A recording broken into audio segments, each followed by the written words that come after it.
लालची राजा। एक समय की बात है, एक बड़े से महल में एक राजा रहता था। वो बहुत लालची था। उसके पास बहुत सारे पैसे होने के बावजूद वो उससे संतुष्ट नहीं था। एक दिन एक बूढ़ा आदमी राजा के महल में आता है। वो राजा को एक अनोखा हीरा दिखाता है और कहता है कि इस हीरे से तुम जो कुछ भी मांगोगे वह तुम्हें मिल जाएगा। लेकिन उसने राजा को चेतावनी दी कि हर इच्छा की एक कीमत होगी।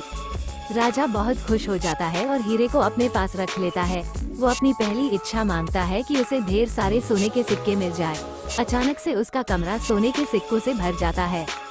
लेकिन राजा इतने में भी संतुष्ट नहीं होता है, उसे और सोना चाहिए होता है। वो और इच्छा मांगता है कि उसे गहने, जमीन और खजाने चाहिए। उसे वो सब भी मिल जाता है। जैसे जैसे राजा का लालच बढ़ता जा रहा था, वैसे वैसे उसके राज्य के लोगों को भुगतना पड़ रहा था।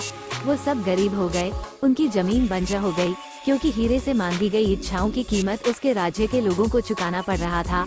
लोग गिड़गिड़ाते रहे राजा के सामने कि वह रुक जाए, लेकिन राजा ने उनकी एक न सुनी।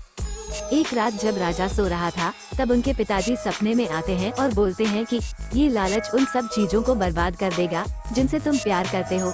राजा की नींद खुलती है और उसे अपनी गलती का एहसास होता है। राजा ने सभी लोगों को एक साथ बुलाया और अपने आप को बदलने का वादा किया।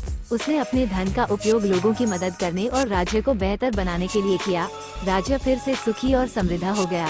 उस दिन से राजा ने सीखा कि लालची होने से केवल दुख मिलता है, लेकिन दयालु होने और दूसरों की मदद करने से सभी को खुशी मिलती है। लालच दुख और विनाश ला सकता है, जबकि दया और निस्वार्थता सुख और समृद्धि लाती है।